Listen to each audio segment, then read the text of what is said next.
एक बार पुनः स्वागत है आपका अपने YouTube चैनल हिंदी सन्मार्ग में। आज हम कक्षा 6 पाठ्य पुस्तक वाटिका का पाठ 7 पढ़ेंगे, चेतक की वीरता। इसके रचयिता श्याम नारायण पांडे जी हैं।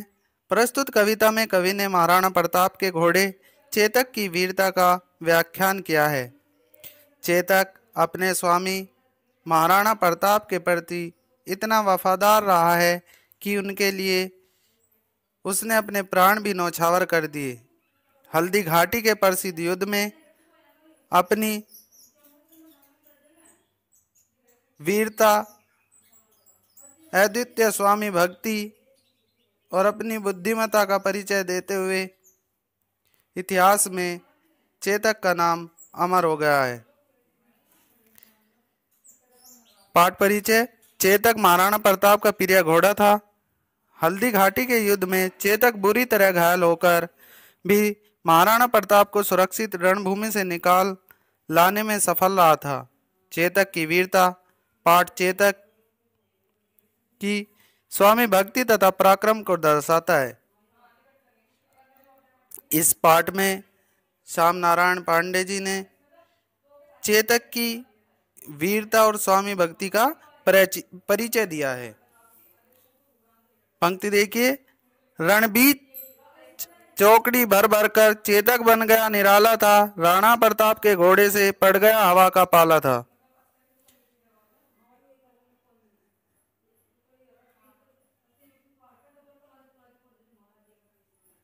कवि ने इन पंक्ति में चेतक ने जो युद्ध मैदान में वीरता को दर्शाया है, उन्होंने बताया है कि जो चेतक रणबीच यानी युद्ध के मैदान में चौकड़ी भर भर कर यानी छलांग मारकर दिखाता था,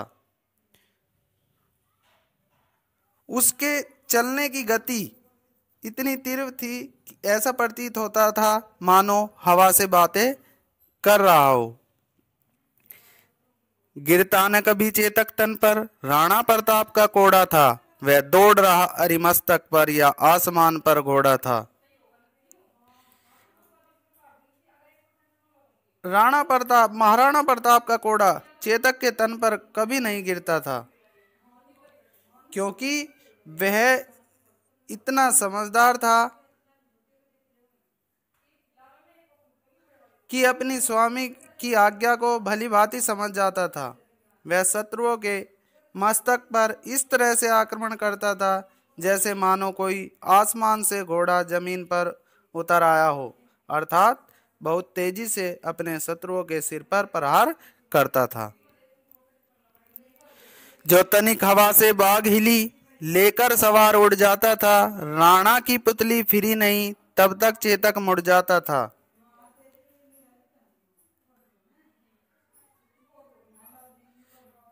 अगर महाराणा प्रताप के घोड़े चेतक की लगाम अगर हवा के माध्यम से जरा भी हिल जाती थी, वह तुरंत अपनी सवारी अर्थात महाराणा प्रताप को लेकर तीव्र गति से उड़ जाता था, अर्थात बहुत तेजी से दौड़ने लगता था।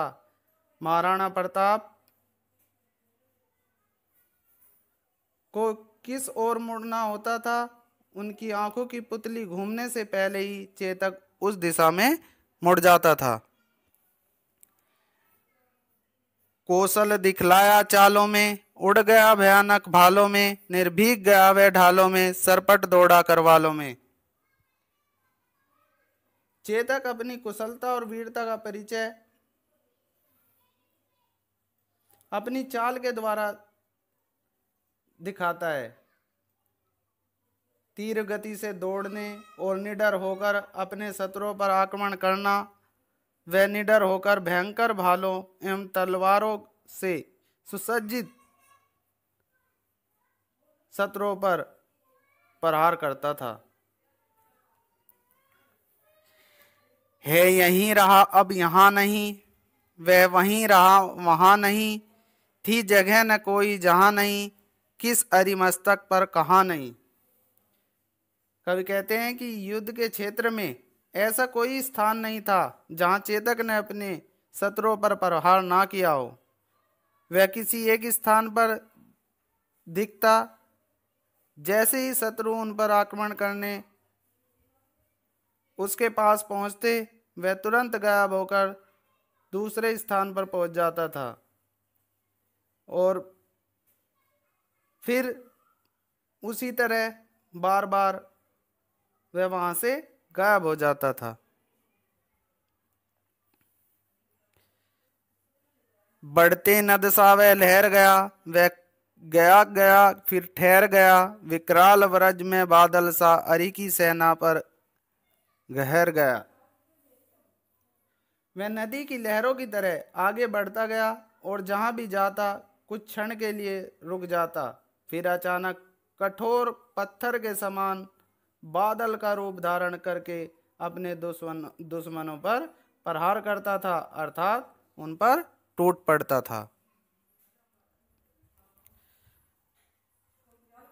भाला गिर गया, गिरा निशंक, है टापों से खन गया अंग, बैरी समाज रह गया तंग, घोड़े का ऐसा देख रंग।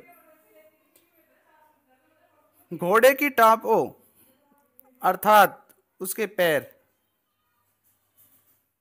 घोड़े की टापों अर्थात उसके पैर से दुश्मन पूरी तरह घायल हो गए। उनके भालों और तरकस जमीन पर पड़े थे। चेतक की ऐसी वीरता का पराक्रम देखकर शत्रुओं की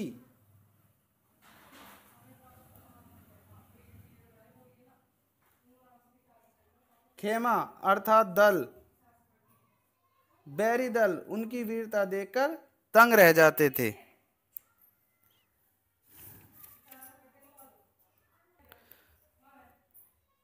आप इस कक्षा को बार बार देखिए, इसके भावार्थ को ग्रहण कीजिए। इसमें कवि ने बताया है कि जो पशु होते हैं वो भी वफादार होते हैं और उसी वफादारी को दर्शाते हुए उन्होंने ये कविता लिखी थी। अब इस पाठ के भावार्थ को हमने पढ़ा, अभी इसके शब्दार्थ देखिए। रण, रण का मतलब होता है युद्ध, युद्ध का मैदान। चौकड़ी, चारों पैरों से एक साथ कूदना। निराला, निराला का अर्थ होता है अद्भुत। कोड़ा यानी चाबुक, जिसके इशारे या जिसको मारकर पशुओं को लोग चलाते हैं। अरिमस्तक, दुश्मन का माथा। बाघ, घोड़े की लगाम। एक बाग वो होता है जो इसमें पेड़ पौधे बगीचा होता है, और जो घोड़े की लगाम होती है जिसके सहारे से घोड़े को चलाया जाता है, वो भी क्या होती है? बाग। कौशल, कौशल का अर्थ है दक्षता। निर्भीक, निडर, जो डरता ना हो उसे बोलते हैं निडर। विकराल यानी डरावना। वर्ज में